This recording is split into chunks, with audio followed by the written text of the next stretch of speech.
Well, now it's time to grab your party hats as we celebrate the 20th birthday of Microsoft's Xbox, the gaming console that literally changed the game in many ways. One of the leaders who created the system 20 years ago lives right here in Puget Sound. Here's my chat with Robbie Bach about the legacy of the iconic Xbox. Well, before we get into gluten-free, Robbie, I cannot believe that Xbox is turning 20. I can't believe, I think I still have the original plugged into my TV right at this moment.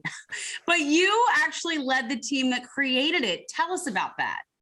Well, it was obviously an exciting process. We had a great team. It was, like many startup things like this, completely crazy, very nerve-wracking. But in the end of the day, people brought things together. And the excitement you see when you get to Times Square for the launch event, I won't forget that November 15th ever.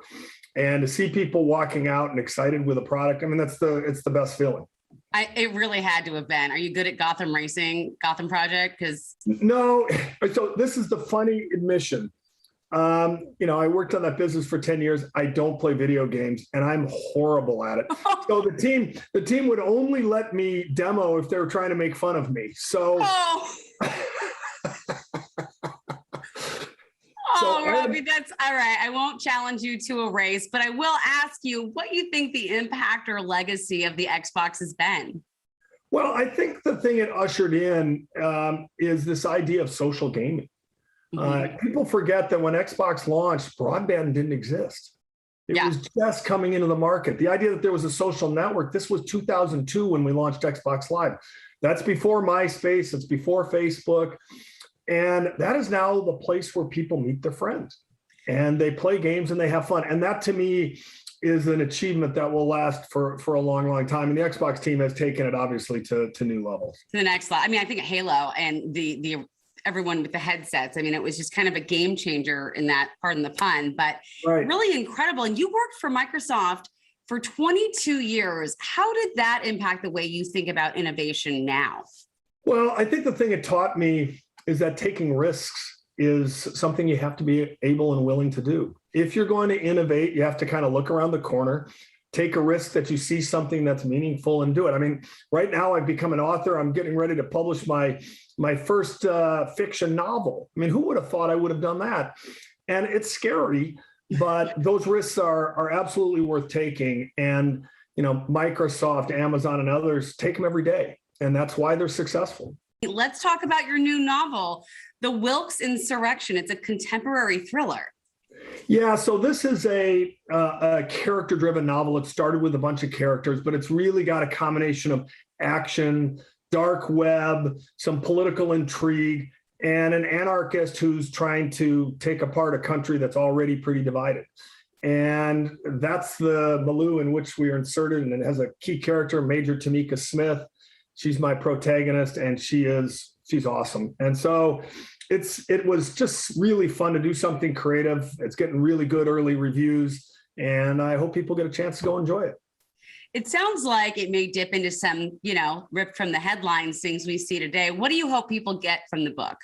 Well, it does deal with some headlines from the day, some of which I wrote before they actually happened, which is a little bit surreal. But the thing I hope, first of all, is you got to love the thriller. When you read the book, you get to the end, you have to say, wow, that was fun. It was fast paced. There were twists. I didn't expect that. And then the second thing I hope is you get to the end and you say, wow, I learned something. And if I can pull off that little trick, I will feel like, okay, the book was successful. Well, it sounds like you've had a very successful life. I'm sure the book will be just as successful. Thank you, Robbie, so much for your time. It was a pleasure talking to you. Thanks for having me on, and good luck with the Maninis. Thank you. Cheers. So it's pretty cool. We wish him the best of luck with this book, but we want to talk about video games right now. Derek, what is your favorite video game? Tetris has probably got the most hours on it. Yeah. Yes, I'm here for that. And yours? Super Mario. Although when you said Tetris, I've been playing Tetris on my Game Boy.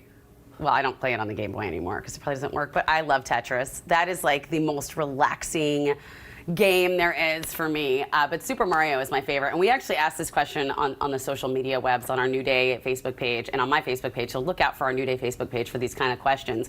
A lot of people said Pac-Man. Miss Pac-Man there for the win. Yeah. A lot of friends of Super Mario.